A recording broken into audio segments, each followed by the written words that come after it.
September is the Pain Awareness Month. Why we want the pain awareness in the society?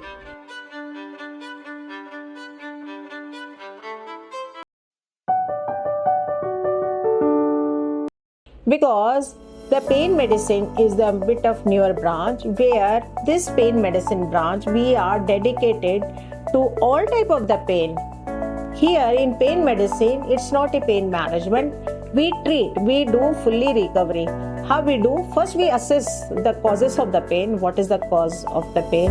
Then we assess the patient and we diagnose proper diagnosis, what is the cause of pain. Like you may have the disc prolapse, you may have the facet arthropathy, you may have the sacroiliitis, you may have the vertebral fracture, you may have the some tumor.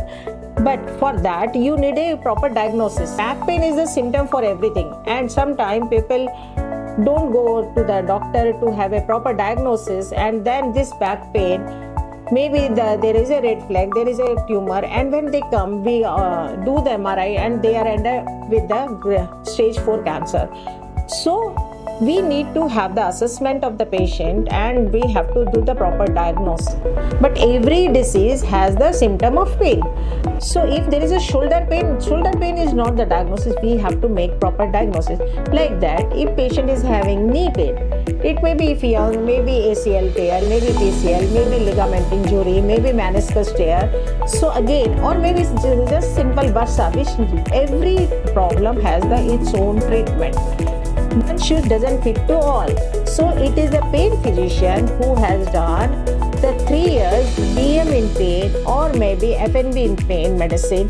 So we are the proper pain physician. We cater the properly the branch of the pain medicine where we deal with the all type of the chronic pain. And it is not a pain management, it's a pain treatment. Like if you have the disc prolapse or maybe spinal stenosis, we can do minimum spinal endoscopy procedures by which we can remove the cause.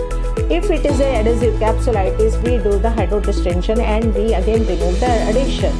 Third, if we have the patient is having knee osteoarthritis or any ligament tear, we do the stem cell treatment or regenerative medicine treatment where there are many options. Like if patient is young and it is a grade 1-2, we can do simple PRP or platelet rich plasma where a small amount of blood is taken from the patient and then we prepare the PRP and we then implant in the patient's knee under USG guidance. We never do any intervention blindly because as I said, there are many structures.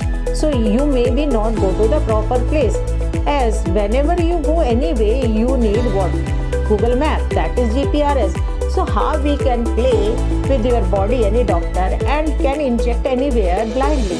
No one has the full proof method where you can reach the place. So we always do all the intervention either under ultrasonography or under fluoroscope. It is very, very important.